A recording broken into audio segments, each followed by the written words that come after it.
Welcome to the Deep Dive. Today, we're going to be tackling a question that I think a lot of our listeners really wrestle with. Hmm. Does God want me to stay single? We've got some great sources that explore this whole idea from a biblical perspective. Right. And honestly, it's pretty different than what we often hear from, society in general. Yeah, it really is. It's interesting, we tend to view singleness as this sort of waiting room Right. before marriage. Like it's just a temporary stop on the way to the ultimate destination. Exactly. But these sources, they really suggest that there's a lot more to it than that. Yeah, they really highlight how, pervasive that idea is, It's like, oh, singleness, it's just temporary, it's undesirable, Right. and you're just, waiting for the real thing to come along. But then, they go back to Genesis, Hmm. and they talk about how marriage is presented as part of God's plan for humanity. Right. So then how do we reconcile those two ideas? Well, that's where it gets really fascinating. Genesis does establish marriage, but that doesn't automatically mean that every single person is meant to be married. Yeah. Think about some of the most influential figures in the Bible. We've got Jesus, Paul, Jeremiah, Anna the prophetess, Mm-hmm. all single, and they weren't just, twiddling their thumbs waiting for a spouse to show up. They were out there living out their purpose in incredible ways. That's such a good point, yeah. Like, their singleness, it wasn't this obstacle holding them back. right. It might have even been an advantage in a way, Hmm. in terms of what they were able to accomplish. Exactly. And speaking of Paul, one of the sources pointed out that he calls singleness a, quote, gift from God in 1 Corinthians. Mhm. I've heard that phrase before. Yeah. But what does it actually mean? Like, what's the deeper meaning behind calling singleness a gift? Yeah. To really understand that, we need to think about the context. Okay. Back then, the prevailing culture was very much focused on marriage and having children, right? Oh. So for Paul to come out and say that singleness is a gift, Right. that was radical. He was directly challenging the norm. Yeah. By framing it as a gift, he's saying, hey, it's not some kind of consolation prize. Right. It's not a second best option. It is a valid and potentially even advantageous path that God has chosen for you. Hmm. Yeah. It's like he's turning everything upside down. Yeah. Saying, don't underestimate the power and purpose that can come from being single. Exactly. And, it makes me think about that passage where Jesus talks about eunuchs for the kingdom of heaven. That's a good one. I've always found that a little puzzling, honestly. It's definitely a passage that sparked a lot of debate Yeah. over the centuries. But remember, Jesus is speaking to a very specific audience, Well- an audience that's deeply steeped in Jewish law. Okay. And within that law, having children was seen as both a blessing and a duty, right? Okay. So when he talks about these three types of eunuchs, Mm-hmm. those born that way, those made that way, and those who choose it for the kingdom, Mm-hmm. he's introducing this radical idea Mm-hmm. that some people might actually be called by God to forego marriage and family for something greater. I see. So it's not just about, physical eunuchs. No. It's more a metaphor Exactly. for those who are choosing a different path to serve God more fully. Wow. There's a lot to unpack there. Definitely. What really stands out to you in all of this? Well, what really gets me is how both Paul and Jesus are challenging this assumption Mm-hmm. that everyone's life should include marriage. And that was incredibly countercultural back then. Right. And honestly, it still is for a lot of people today. Yeah, absolutely. They're opening up this whole new possibility, the possibility of a divinely ordained singleness, Mm-hmm. where your purpose isn't tied to finding a spouse, Right. but it's tied to something much bigger. It's such a huge mind shift, right? It really is. It's like instead of viewing singleness as this deficiency, Right. we're actually being asked to consider it as a potential strength, Mm-hmm. a unique way to experience God's love and fulfill his purpose for our lives. Exactly. And I think that brings up a really important question. Okay. Are we truly seeking God's will for our lives? Mm-hmm. Or are we just letting societal expectations dictate what we want? That's a really good question. Yeah. And it leads us to another point that the sources really emphasized. Okay. The serious commitment that marriage actually entails. Oh, yeah. The sources are very clear about that. Yeah. Biblically speaking, marriage isn't just a romantic partnership or a social convention. It's a covenant Wow. before God. You're choosing to put your spouse's needs before your own, to love and serve them unconditionally. It is a profound commitment. It's not something to be entered into lightly. Right. But for those who, do desire marriage, Mm-hmm. the sources offer some practical guidance too, right? They do. They encourage us to trust God's timing, to focus on our own personal growth and serving Him while we wait. Yeah. It's this reminder that, our worth and identity aren't tied to our relationship status, Wait. but to our relationship with God. So it's not about frantically searching for a spouse, Exactly. but it's about becoming the best version of ourselves, the kind of person who would be ready for a healthy and God-honoring relationship when the time's right. Exactly. And it reminds us that, God has a plan for each of us, a plan for good. Mm. But let's not sugarcoat things. Right. Even with this positive perspective on singleness, there are challenges. Yeah, absolutely.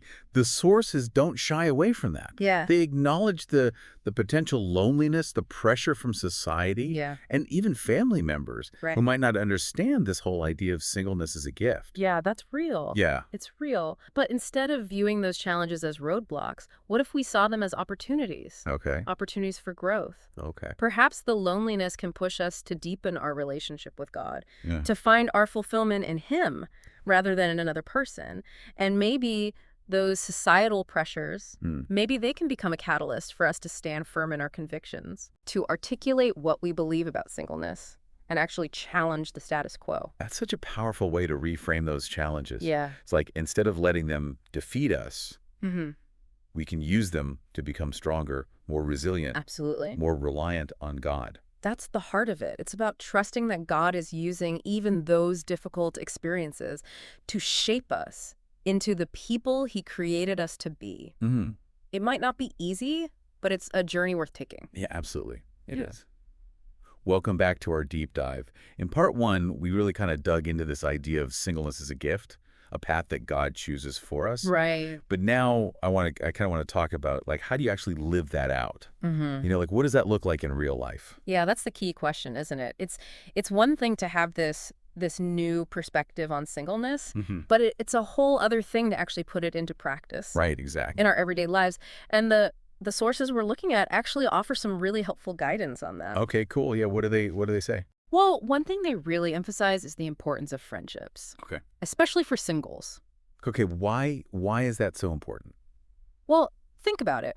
When you're married, you've got this built-in support system, right? Mhm. You've got your spouse. Yeah. But when you're single, you need to be a lot more intentional about cultivating Okay. those deep, meaningful relationships, the kind that can offer companionship, encouragement, accountability, all of that. Yeah, it's like creating your own chosen family. Exactly. People who are there for you no matter what. But making close friends as an adult, that's not always easy. You're telling me. It's not like we're in school anymore where we're surrounded by potential friends all the time. Exactly. Yeah, it takes work. It takes effort. But it's definitely possible. Okay. The sources, they suggest finding your tribe. Okay. People who share your values, share your interests. Think about what you're passionate about. Okay. Whether it's faith, hobbies, volunteering, even just a love of good coffee, whatever it is.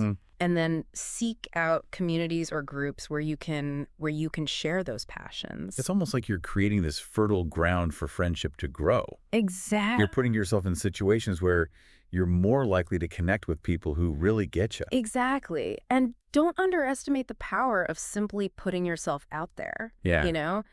Strike up conversations, invite someone to grab coffee or go for a walk. Right. Be open to new connections. It might feel awkward at first. Oh, yeah. But you never know what amazing friendships could be out there just waiting. That's true. And it's not about, collecting a ton of acquaintances. Right. It's about nurturing those deeper connections. Yes. Quality over quantity, for sure. Exactly. A few close, trusted friends, they're way more valuable than 100, superficial connections. Absolutely.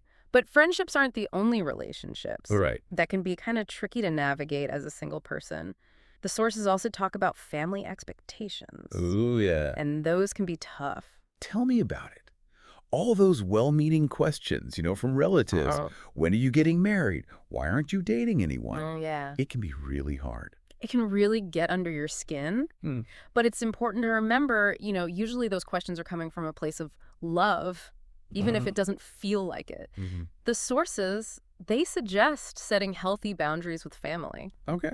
You can gently explain that you appreciate their concern, but you're trusting God's timing for marriage. But what if they just don't get it? Like they keep pushing, they keep trying to set you up on blind dates, you Yeah. know? Well, then it might be time for a more in-depth conversation. Okay. Sit down with them, share your heart, explain why you see singleness as a gift, Right. how you're finding fulfillment in this season of your life. Yeah. Help them to understand that you're not rejecting marriage, Mhm. but you're embracing the path that God has for you right now. Yeah. Sometimes it takes a few of those conversations for it to really sink in. It does. And it's okay to protect your peace, Absolutely. if it gets too overwhelming. Yeah, you can politely decline invitations to family gatherings if you know you're just going to get bombarded with questions. Right. You can say something like, I love you guys, but I'm not really feeling up to those kinds of conversations right now. Can we just focus on enjoying each other? Exactly. Yeah, Yeah. yeah. It's about setting those healthy boundaries, Right. honoring your own emotional well-being. And it's good to remember, Mm, so many single people face these kinds of pressures. they do. You're definitely not alone in this. You are not alone. Find a supportive friend or mentor who understands what you're going through. Yeah, that's a good point. Sometimes just knowing you're not alone can make all the difference. Absolutely. Yeah. So we've talked about friendships, we've talked about family, Mm-hmm. but the sources also emphasize something else that can be really fulfilling for singles Okay. service. They talk about this unique freedom that singles have to pour themselves into serving God and others. Mm-hmm. So what does that look like practically? It can look like so many things. Think about the things that break your heart, the needs you see around you in the world. Yeah. It could be volunteering at a local soup kitchen, Right. or homeless shelter, mentoring at-risk youth, visiting the elderly, getting involved in your church's outreach programs. The possibilities are endless. It's about using your gifts and talents to make a difference. Exactly. And it doesn't have to be this grand, heroic gesture. Right. Sometimes the most meaningful acts of service are those small, everyday things we do for others. I love that you said that. It's so true. Like bringing a meal to a sick neighbor, Right. offering to babysit for a single mom, Yeah, or even just being a listening ear to a friend who's going through a tough time. absolutely. These are all acts of service that can have such a profound impact. And I've noticed this, like when I'm focused on serving others, my own problems seem to fade into the background. That's so true. It's like that feeling of loneliness or missing out that we talked about before. It kind of just melts away. It does. Serving others, it shifts our focus outward, Right. away from ourselves and our own perceived lacks. Yeah. It reminds us that we have something valuable to offer the world, regardless of our relationship status. It's like we're tapping into that gift of singleness. Yes. Right? Yes. We're taking the time and the energy that we might have spent on a spouse or family, Right. and we're channeling it into something bigger than ourselves. And that can be so incredibly fulfilling. It gives our lives purpose. It gives them meaning. It Yeah. connects us to something greater. But let's be real. Even the most selfless person, can get burned out. Oh, yeah. So any advice on how to avoid that? Self-care is crucial. Okay. It's not selfish to prioritize your own well-being. It's essential. Right. Make sure you're getting enough sleep, eating healthy Yeah. food, exercising regularly, and spending time doing things that you enjoy just for you. It's like that classic airplane oxygen mask analogy, right? Exactly. You got to put your own mask on first Well, got it. before you can help others. And it's okay to say no sometimes, too. Yeah, that's a hard one. I know, but you don't have to commit to every volunteer opportunity or say yes to every request for help. Right. It's about finding that healthy balance Mm-hmm. between serving others and taking care of yourself. And that balance is going to look different for everyone. Absolutely. The key is to be in tune with your own needs Okay. and limits. Don't be afraid to ask for help when you need it, and give yourself permission to rest and recharge when you're feeling overwhelmed. So we've talked about friendships, family, and service. But there's one more thing that I want to touch on in terms of living out your singleness Okay. with purpose and joy, Yeah. and that is personal growth. Ah, yes. The sources talk about this as a unique opportunity for self-discovery and development. It is. Singleness can be such a great time to really dig deep and figuring who you are, what you're passionate about, what you want to accomplish in life. It's like a blank canvas, a chance to create a life that's uniquely your own. So exciting. Yeah. Like, what have you always wanted to learn or do? Yeah. Maybe it's taking an art class or writing a book, starting a business, learning a new language, traveling. This is your time to pursue those dreams. Mm-hmm. Don't let fear or self-doubt hold you back. Yeah. Singleness offers this level of freedom and flexibility that you might not have later on. Right. So make the most of it. It's like this season is an invitation It is. to step into your full potential, to become the best and most authentic version of yourself. And remember, growth isn't always about those big splashy achievements, you know? Right. It can be about those small everyday choices that we make to become more like Christ. Like choosing patience over anger, forgiveness over bitterness, kindness over judgment. Yes. Those seemingly small choices, they really do shape our character They do. and make us more radiant reflections of God's love. Beautifully said. It's those intentional daily choices that lead to lasting transformation. And I think that's a perfect segue Okay. into the last part of our deep dive, All right. where we're going to explore how to find that contentment in singleness, Okay. how to find that true peace and joy no matter what our relationship status is. Sounds good. So stay tuned for part 3. Welcome back to the final part of our deep dive. You know, we've talked about how singleness can be a gift, an opportunity to serve God, to grow personally. We even touched on those tricky conversations with family members. But now I kind of want to get to what I think is the biggest challenge for a lot of single people. Okay. And that is finding contentment. Yeah, contentment can be a tough one, Yeah. especially in a culture that's constantly bombarding us with messages about, Right. happiness and romantic relationships and starting a family. It's like everywhere you turn, there's another engagement announcement. Whoa, I know. Another wedding photo, another adorable baby picture on social media. Yes. And it's easy to start comparing, Yeah. and feel like you're somehow falling behind. It's totally understandable to feel that way. Yeah. But, the sources we've been looking at, they offer a different perspective. Okay. They suggest that true contentment, it's not found in those external circumstances, Yeah. but in something much deeper. So it's not about denying that desire for marriage. Right. It's about finding that peace and that joy right now Yep. in this season of being single. Exactly. And that might sound impossible, especially if you're feeling lonely or discouraged. Yeah. But the sources, they really highlight the importance of a shift in perspective. Instead of focusing on what you lack, they encourage you to focus on what you have. That's easier said than done. Yeah. It is. It's a lot easier to say, be grateful, Right. than to actually, feel Yeah. grateful. Yeah. Especially when you're down, it's hard to see the good. Absolutely. It's not about, forcing yourself to be happy all the time. Right. But one practical step that the sources suggest is to cultivate gratitude. Okay. Take some time each day, maybe in the morning, maybe before bed, Yeah. just to intentionally thank God for the blessings in your life. So like even little things. Right. Like a cup of coffee or a nice sunset. Yes. It could be anything, big or small, that brings you joy or peace. Okay. And as you start to focus on those things, even those little things, you're training your mind to see the abundance that's already in your life. So it's like shifting your focus from what's missing Right. to what you're already blessed with. Exactly. And as you cultivate that gratitude, you'll find that your heart starts to shift from a place of longing to a place of contentment. It's not about pretending that you don't want marriage or a family, Right. but it's about finding that peace and joy in the present moment, regardless of your relationship status. And that peace and joy, ultimately they come from knowing that you are right where God wants you to be. Yes. He has a plan for your life, and it's a good plan. It's about trusting that God sees the bigger picture, even when we can't, and surrendering our own timelines and expectations to his perfect will. But what about those times when doubts creep in? When you start to question God's plan, wonder if he really does have your best interests at heart. Those are such normal feelings. Yeah. And it's so important to acknowledge them. Okay. It's okay to wrestle with those doubts, to ask those tough questions. But the sources really remind us that God is faithful. His love for us, it never wavers. And his plans for us, they're always for good.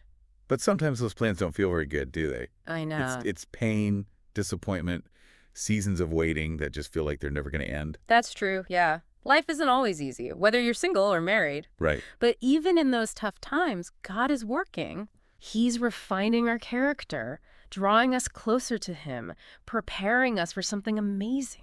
It's hard to remember that when you're right in the middle of it, though, I know it is. How do you hold on to hope when when things feel hopeless? You hold on to hope by remembering God's promises. Yeah. You know, the Bible is full of verses that speak of his faithfulness, his love, his power to work all things for good. When those doubts and fears are overwhelming, you yell, cling to those promises, meditate on them, pray them back to God, and let them fill you with hope. Yeah, it's that reminder that even when we can't see the whole picture, Right. God is in control. He is. And he is working everything out for our good. It's not always easy to trust that, No. but it's so important for finding that peace, that contentment in any season of life. And remember, you're not alone in this. Yeah. Surround yourself with people who will encourage you, pray for you, remind you of God's faithfulness. Don't be afraid to reach out for support. And sometimes that support might mean seeking professional help. That's right. You know, talking to a therapist or counselor. Yes. They can give you valuable tools and guidance. Absolutely. There's no shame in asking for help. It actually takes strength and wisdom to do that. That's a good point. Yeah. So as we're wrapping up our deep dive here, what's the one message that you want to leave our listener with? Embrace your singleness as a gift. Okay. Use this season to grow, to serve, to connect, to discover your purpose, to cultivate contentment in God's love. And remember, whether you end up getting married or remaining single, you're complete in Christ. Your worth isn't defined by your relationship status, Right. but by your identity as a beloved child of God. That's beautiful. Thank you so much for sharing your wisdom and insights with us today. My pleasure. And to our listener, we really hope this deep dive has encouraged you, challenged you. Remember, you're not alone on this journey. God is with you every step of the way. He has amazing things in store for you, no matter what your relationship status is.